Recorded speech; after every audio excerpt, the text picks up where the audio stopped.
Tu vois, il y a toujours ce moment gênant quand tu rencontres quelqu'un de nouveau. Tu veux briser la glace, mais tu veux pas non plus tomber dans le cliché du « tu fais quoi dans la vie ?» Parce que tu sais déjà que c'est la phrase la plus chiante du monde, et que plein de gens n'aiment pas leur travail. Alors, tu restes planté là, avec un sourire figé, en espérant que la conversation démarre toute seule. Sauf que non.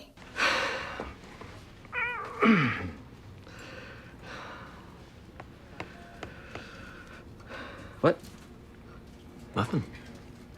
Okay, alright. Ce que je vais te montrer aujourd'hui, ce sont 5 façons concrètes de lancer une conversation sans poser de questions directes. Des techniques simples qui ne demandent pas d'être un génie social, mais qui vont donner immédiatement un ton naturel et engageant. Première technique, l'ouverture implicite. Au lieu de demander quelque chose à l'autre, tu balances une petite affirmation qui flotte dans l'air et qui appelle une réaction. Exemple tout bête que tu pourrais balancer comme ça, de but en blanc, au milieu d'un déjeuner d'équipe. Moi je suis sûr que tout le monde a un plat signature qu'il pourrait manger absolument tous les jours de sa vie. Quand tu laisses un blanc derrière, les gens ont le temps de réceptionner, de réfléchir et de commenter ce que tu viens de dire et de s'engouffrer dans la brèche. T'as rien demandé, mais dans 9 cas sur 10, une personne va répondre « Ah ouais, moi c'est les lasagnes » ou quelqu'un va dire « Ouais, moi je suis team sushi ». Cette technique, elle se base sur des affirmations qui sont faussement banales, mais qui créent immédiatement une accroche. Les gens autour n'ont pas besoin de réfléchir longtemps, il suffit d'être d'accord, pas d'accord, ou de rajouter un exemple ou une nuance. Et hop, la discussion elle est lancée pendant 5 minutes. Technique numéro 2, l'observation partagée. Tu veux la technique la plus simple au monde, regarde autour de toi et commente ce que tu vois. Au lieu de faire la voix dans ta tête, tu la fais à haute voix. Par exemple, imagine, t'arrives dans une soirée où tu connais personne. Tu pourrais te contenter de sourire bêtement, de regarder autour, mais aussi tu pourrais dire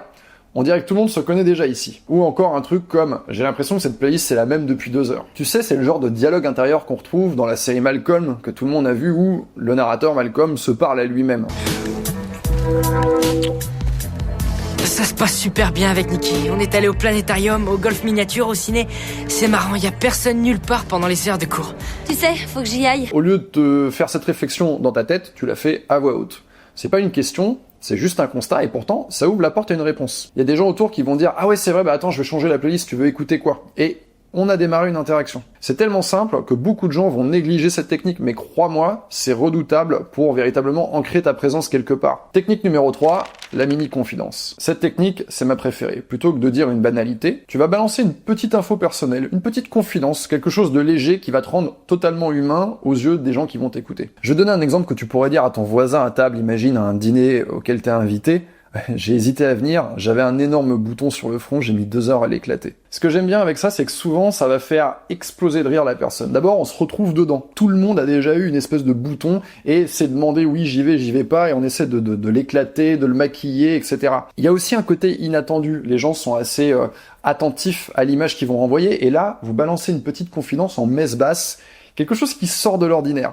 Ça va provoquer une immédiate sympathie. Technique numéro 4, l'alternative. Ça, c'est une technique qui est géniale pour les gens qui ont du mal à s'affirmer, à se lancer quand il y a un groupe. C'est spontanément, dans une situation donnée, proposer une alternative. Par exemple, popcorn sucré ou popcorn salé, ou alors McDo ou Burger King.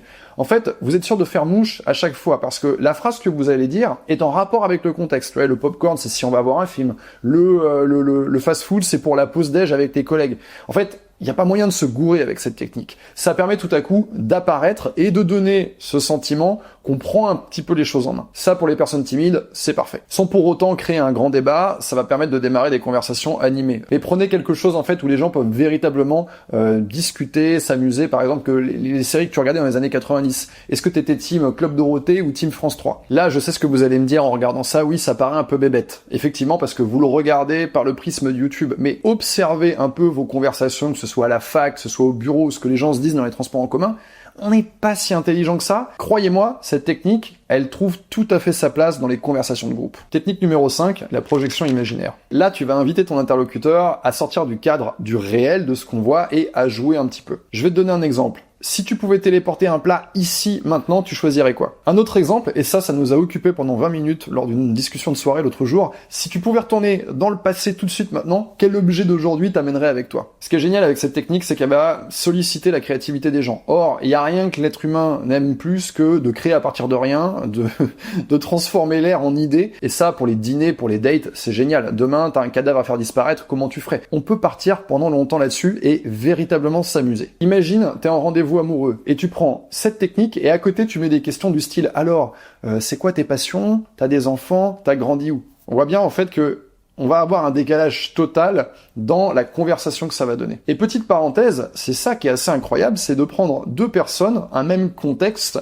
et en changeant la conversation, les deux personnes vont avoir une opinion totalement différente du moment passé et une opinion totalement différente de l'autre. La conversation, c'est à la fois ce qui occupe, mais c'est à la fois aussi ce qui révèle. Le choix des mots, le choix des sujets, le choix des anecdotes, le choix des techniques conversationnelles, comme on le voit ici, va véritablement donner accès à votre personnalité et montrer des choses que vous n'auriez pas montrées différemment. N'oubliez jamais qu'une conversation, c'est une proposition, c'est un jeu. Les conversations plates, ça fait chier tout le monde en fait. Ça coûte de l'énergie de parler, votre cerveau il doit fonctionner, il va brûler des calories. Donc on a envie que ce soit satisfaisant et divertissant. Ceux qui l'ont bien compris, c'est les enfants. Observez les enfants, si vous en avez, ou si vous avez des petits-neveux, des petites-nièces, des petits frères ou des petites sœurs, ou alors à l'école, bon non, n'allez pas observer les enfants à la sortie de l'école, je risque d'avoir des problèmes après, mais vous voyez, ils vont parler comme ça en disant « Ah, moi je suis ça ». Non, moi je suis une fleur, moi je suis un arbre, moi je suis un cow-boy. Ce qui est assez marrant, c'est qu'on voit les parents à côté qui réagissent avec leur cerveau de parents. Non, Apolline, tu n'es pas une fleur, tu es une petite fille. Non, en fait, ta gueule, laisse les enfants s'amuser avec la conversation. C'est justement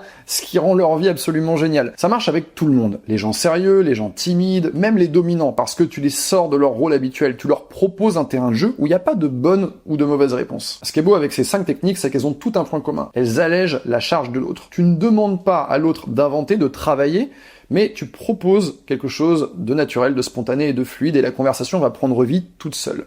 Et tu sais ce qui est beau également, c'est de mettre un pouce vers le haut et de t'abonner à ma chaîne. C'était Yann, et je te dis à la semaine prochaine.